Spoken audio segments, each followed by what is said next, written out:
captain for Team Mexico, and I'm with Mega, who is my other host for the day today. Hello. All right, Hello. Nova. Hola. Hello. What's up, guys? We're happy to have you here. Tell us about your build really quick. So what was the plan for your build? What was some of the initial ideas? And then how did it go building? Team Mexico, when you think about Mexico and everything, we like to think about colors, life, family, nature, mixture of everything, And so the plan we have as Mexico, the first days, of course, as everyone, we wanted to organize ourselves and find different references of how we want to portray Mexico, basically. Listen to everybody's ideas and, just developing a bit organically, you could call it, our main goal. We wanted to make something that was not just a recreation of specific place. We wanted to be more of like general Mexico, like the culture and a lot of references for us. Things that are known by the world about Mexico, but we also wanted to give ourselves something that's more local that you don't necessarily know at first time. So some sketches, and of course it was back and forth with everything, and everything comes with challenges, people leaving, people coming back, and everything like that. That was the beginning of the project. Awesome. And we'll put some of the sketches you sent us on the screen right now. The planning part was done in a call. There were people sharing their screen and drawing or making different sketches. So yeah, that's why there's not a lot of pictures and stuff, because it was during that time like a live stream, basically. How long did you spend planning? There were people that wanted to instantly start building, but we were telling them like, okay, let's slow down, because if we just start building, we thought that it would just look like if we did just a collage and copy paste everything.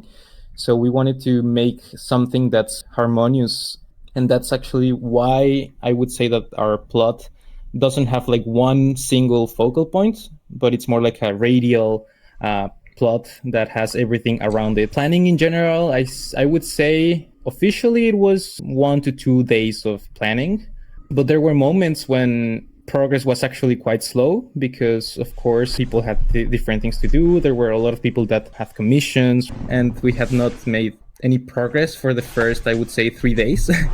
During that time, I was not the team captain. There was someone else that was in charge of everything. But yeah, I decided at some point that we needed to actually start working. Yeah, I mean, it was nice that after some time people started joining, and we adapted, and we had to pivot a lot of times to adapt the projects to be able to deliver with the people we have. Cool. Super cool. All right, on that note, let's go ahead and take a look. So this is our spawn-in, which is a lovely balloon, I notice. Well, first of all, about the balloons, the reason behind them is not just because they're pretty. It was because in Mexico we have a place that's always filled with balloons during a certain time of the year. So it's like the full sky that gets filled with balloons. As you can see from here, we have a huge stone shape on the bottom. Is that the Mayan calendar? Well, people know it as the Aztec calendar. It has a lot of similarities with the Mayan calendar. But a fun fact about it is that it's actually not a calendar. It does have like different seasons and everything, but it was more like, this is going to sound a bit sketchy, but it was for the indigenous people. You know about human sacrifices? They practice that, yeah. Yeah, that was done in Mexico before. So this stone was believed that it was probably used for that type of practices. But people know it, and even in Mexico, as the Aztec calendar, because it shows different seasons as well. So I noticed it's built at a slight angle, like the face center part of it. Was that hard to do that? To do it, actually, it's a bit of a trick with plugins and commands. We did it first in 90 degrees without any angle. From that, we just selected it and rotated it, because, I mean, we wanted the plot in general to be very not that orthogonal. So we were doing like, okay, when we can do a bit of shapes that go in different angles, we do it.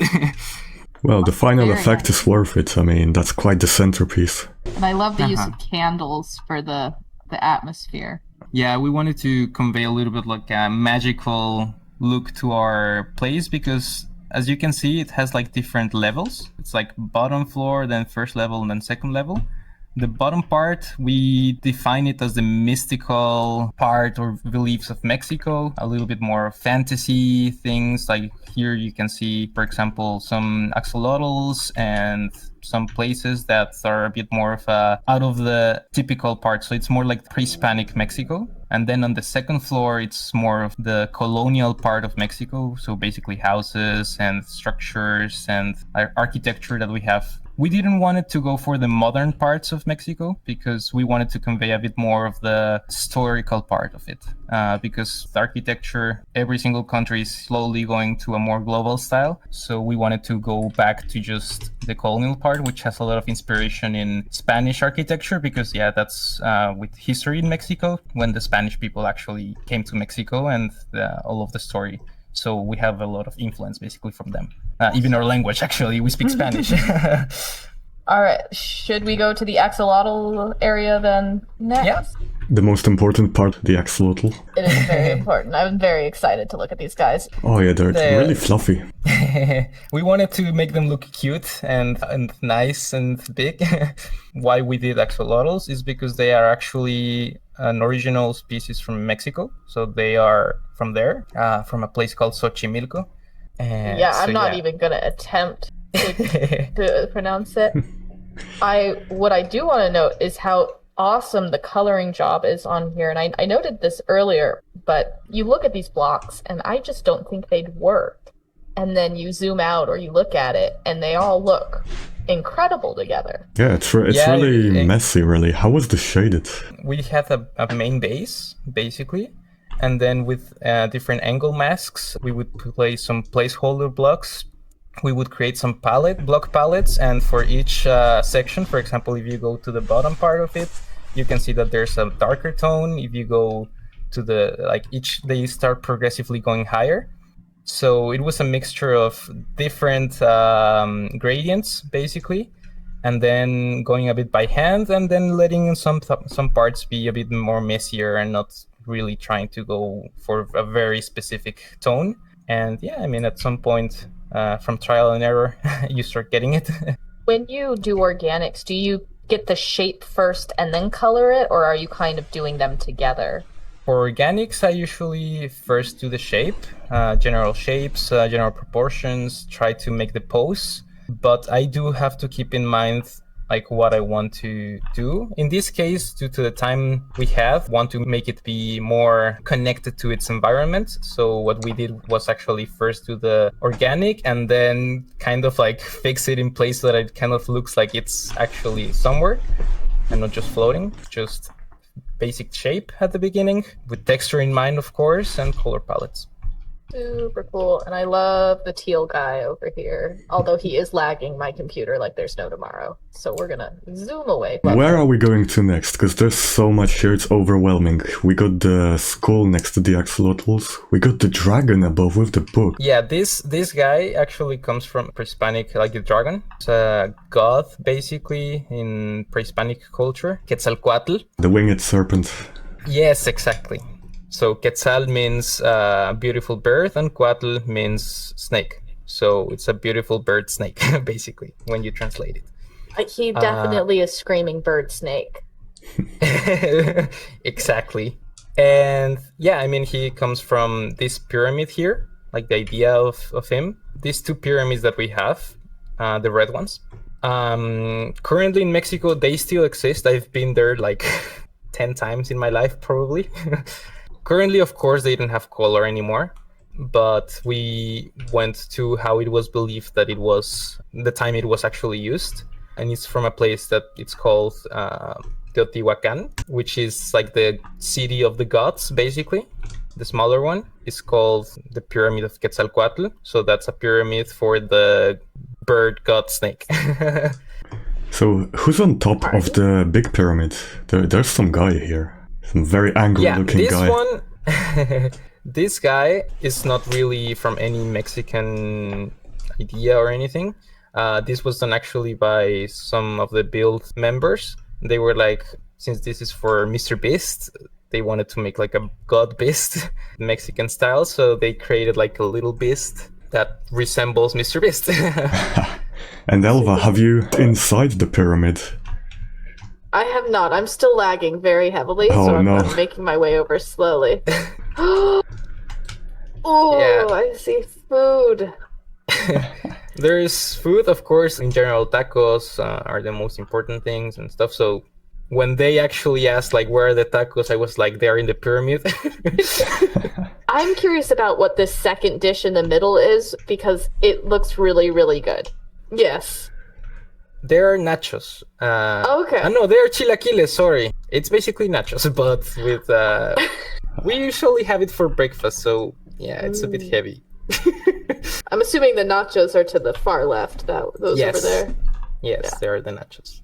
And what we said here about chocolate, that it actually also comes from Mexico, like cacao.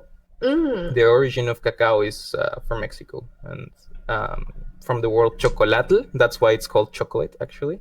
Oh, cool. So, yeah, it's fun facts about chocolate in Mexico. You guys did this food really, really well, and I might just be hungry, but this all is making me really crave some delicious food right now.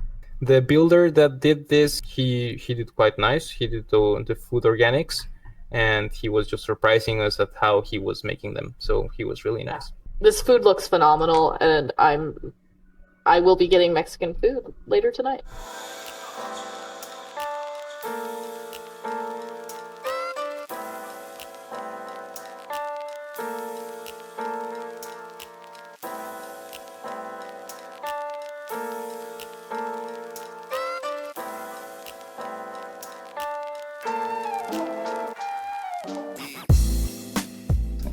Yes, I did this one as well.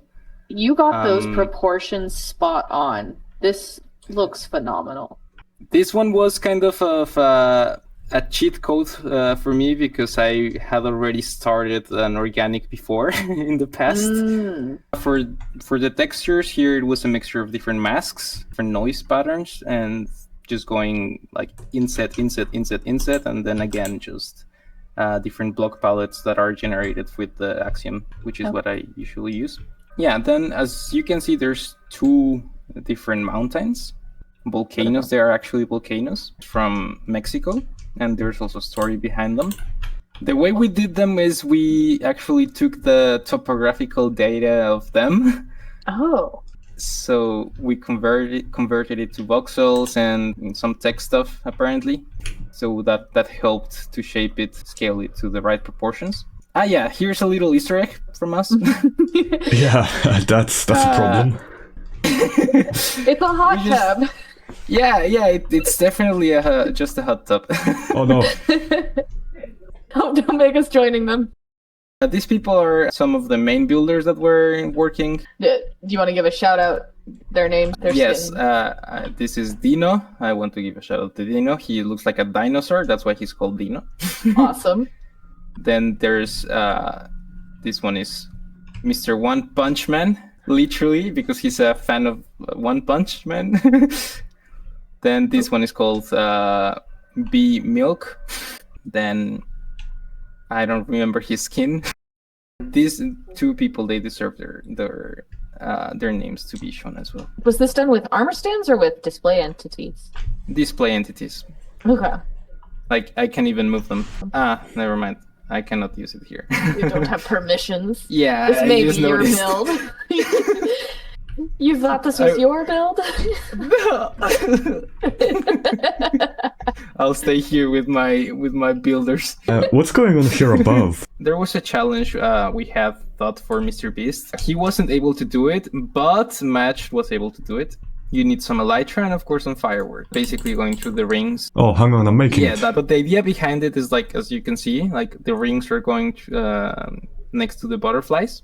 Because in Mexico, especially from the place I am from, which is Michoacán and Morelia, so shout out to it. There's some butterflies that they go all the way from Mexico to Canada every single year. They are the only butterfly species that travels like multiple generations across the countries and goes back. Now, I recognize these flowers. Is this the Day of the Dead? Kind of Dia de los Muertos section? Exactly. They are called cempasúchil, the flowers. And they are beautiful. They're orange. It's a very different perspective for us to view our ancestors. So it's basically a tradition that we have in Day of the Dead, Dia de Muertos, which we celebrate basically our past relatives, and we make like a little altar, it's called, and we cook food of the people that what they used to like, of the people that already passed. It's more like a celebration day for us, nothing like creepy or anything, and celebrating our ancestors basically. This is a Katrina, which is basically a skeleton. The difference is that they're very colorful and like not really in this dark view of the dead basically, but more like vivid one and colorful and happy, because for us it's the day when our ancestors like they come back and enjoy the party that we're making and stuff like that. I was noticing also this girl organic earlier, and I really liked her, and then I noticed something pretty interesting, that if you approach her head on. Thank you. This was done, it's also from Dia de Muertos basically, because it's very common for us that we paint our faces in this like skeleton way, but like really colorful with flowers and everything. So it's also a reference to Day of the Dead for us. And we took advantage basically of the entities and the render distance for banners. Like from far away, you can appreciate the organic, traditional Mexican girl we have. She has also like traditional clothes, and we have a lot of references to corn, because corn also comes from Mexico. But when you come close to the face and from a certain angle, then you can view like if she had her face painted. I honestly only saw it out of luck, because I was trying to load these chunks in, and I flew close to her, and I just got jump scared. You were like, "Oh, what's going on here?" I was like, "What?" Yeah, and we call her Maria just because it's the most common name in Mexico. But it's not a specific person. And then I love these bridges. Very fun. Again, they are lagging me out, so I'm gonna not approach it. All these wires with hanging blankets, carpets, I'm not sure. Can you explain those?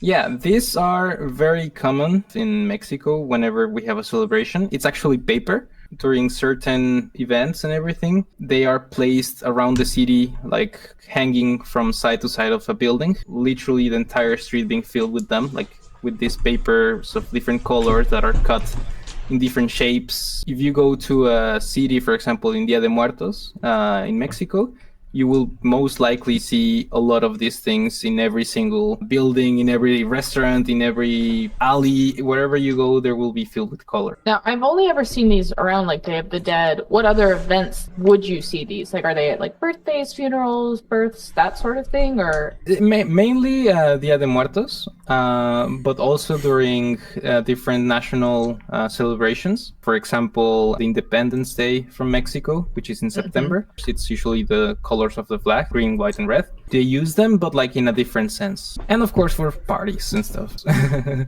Now, also, since I'm kind of looking at the distance, I love the colors of your terrain, and I'm curious what tool you guys used. Yes, for the terrain, they as well are created they were created first, and then we used different angle masks.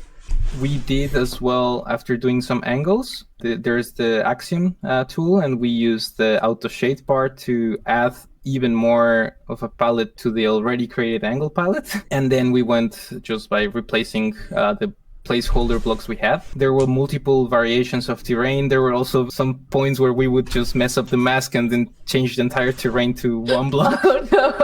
And we were like, wait, remove it. But I think that's part of building, you know, those moments. Is this what the terrain in Mexico does kind of look like, this kind of palette, or was this more creative? Terrain in general is more creative. The terrain, I wouldn't say there's a specific type of terrain in Mexico. That's actually one part we were debating a lot during the building of everything. The beaches, we have the jungle parts, we have the forests, we have basically a lot of things because Mexico is huge. But we were like, yeah, we don't have enough time to do everything. So we went more for like a fantastical green kind of style. We try to level it out a bit with more organics and colors afterwards, rather than just in the terrain. Fits everything else. Bright, colorful. If we want to head over, I think to the only other section we haven't really seen is the Mexican flag and all the 1-to-1 sized buildings. Oh yeah, the city. I love how you did the eagle on the cactus. Yeah, that's props to the builders that love making 1-to-1 scale. My huge respect for them for that.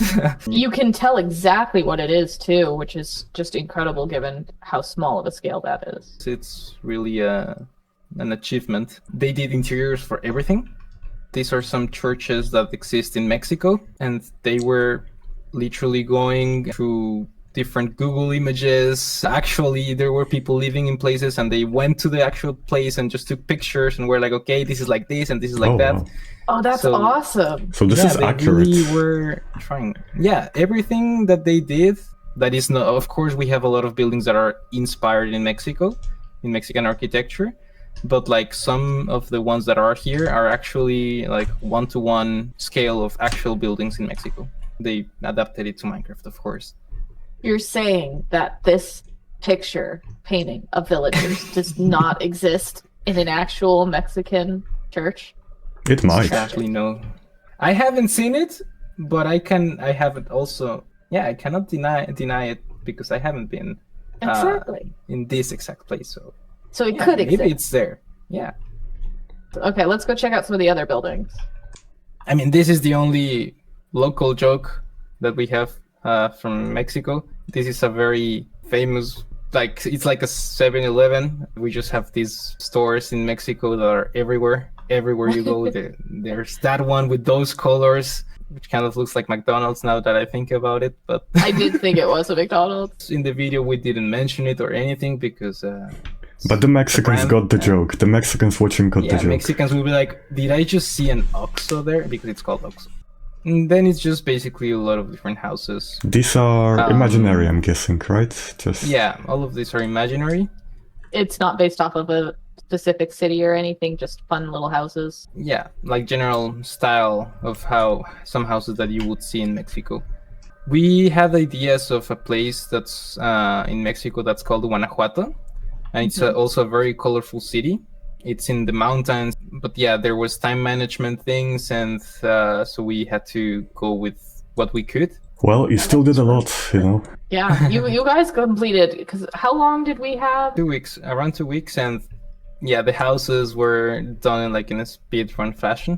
99% of everything was done during the content, so it's almost no assets. If I'm not mistaken, the trees are assets. One other thing that they did here, this little place here, I don't know if you guys know it, but there's a very famous telenovela that's from Mexico, which is called El Chavo del Ocho. And it's a series that they do, and it's like a comedy kind of thing. It was very famous in all of Latin America. This is basically the set where they would do all of their episodes. So if you look for El Chavo del Ocho, which means like the guy from the house number 8, it looks like this, and they would go here, and then here's like his barrel, because he would be always in a barrel. As you do. I love how you're putting in all these references that we as not Mexican people might not get, but anyone who did know it would be like, oh, I know that place. Yeah, that was kind of like our goal. We wanted to build for, of course, for everyone, but also for the Mexican people to understand. If I went one by one into detail, you guys would be like, oh my god, this is a lot of information. Basically, almost everything that we build has like some backstory behind it related to Mexico. Yeah. And is this sign real, or is this just put in here? There's one thing. In almost every single city in Mexico, in the historical centers, we put with this type of big letters with colors and everything, the name of the city. Because we have in Mexico something that are called, we call them magical towns, which are basically towns that have something from culture or from traditions that are really very interesting. Like this is some like the typical place, like, oh, let's take a picture here with the name of the town we were at. All right, we got the other side. I think that's all that's left. Yeah, the other side, Countryside. For example, this church here, the red one. Red one, to the red one. Red one? The cathedral. There's a red one? Where? This one. This one is also a one-to-one replica of another church or cathedral in Mexico from a place called Querétaro. I think the interior is not one-to-one, to be honest, but just the exterior. Yeah, just like another typical church. Yeah, it's just the shaping, the diagonals, it really makes it impressive. Yeah, playing with angles. Actually, here you can see, like, for example, we did the hanging things. It's kind of like that. Like, you walk through this some towns and they have like all of these things everywhere. They just add such great color to the city. Yeah, exactly. And there's a lot of life, music, everything. We wanted to do some more organics related to music, but yeah, with the time we had, it was not possible. But yeah. Wow, look at this tree. I said the same thing when they did it. Idea stolen. I'm lost. Aha, okay. Yeah, they're definitely more rural area. Becomes a little bit more empty, like the city, and yeah, at the end there's that organic, the Independence Angel. It's in Mexico City. There's actually one that looks kind of similar in Berlin, in Germany. Oh, spider! And yeah, there's a spider. No music, but we had to include the spider. Yes. To fly away in fear. No, thank you. Bye-bye. Wow, I think that's everything. Okay, let's have our wrap up. You said, I think earlier, you had 7 people, but consistently 3 people building on at a time. The fact that you got this much done is absolutely incredible. Indeed. What were some things you wish you could improve or change? You mentioned you wanted to bring more of the music aspect in and you just didn't have the time or space to. Any other things you think, if you had to do it again, you'd change? I mean, I would say all in all, I think we are all very proud of what we managed to do. Of course, there's little details and things that are not finished or left untouched or that maybe could have had some more time taken into it. Of course, things that we would have added would be probably more of the different natural locations of Mexico, maybe create a bit more variation for some buildings, but I'm actually quite proud with the amount of things we managed to do in no time. As you should be. So like this, I think this, I say this for all of the Mexican team. We were here and we were working not really with the goal of necessarily winning. We just wanted to get to know each other. We all love this and just see what everyone can do and be amazed by the abilities some people have, share all of that knowledge, you know? That's, I think, what we liked the most. In the video after we got technically eliminated, we were just like, it's okay, we loved it, and we had an amazing time for us. Incredible. So, awesome. Yeah. I think that is everything, and we're done, so I'm going to try and U-turn, and then we can take like a little screenshot together. We want to Thank you very much, and have a good day. Adios. Bye-bye. Elva's mushroom collection. Are you going to insert a promotion from some mushroom collections? I wish. God, that'd be awesome. Yeah, I'm gonna be really sad if I crash. I'm sorry for the candles. Yeah, can't complain. But I still think it's cute.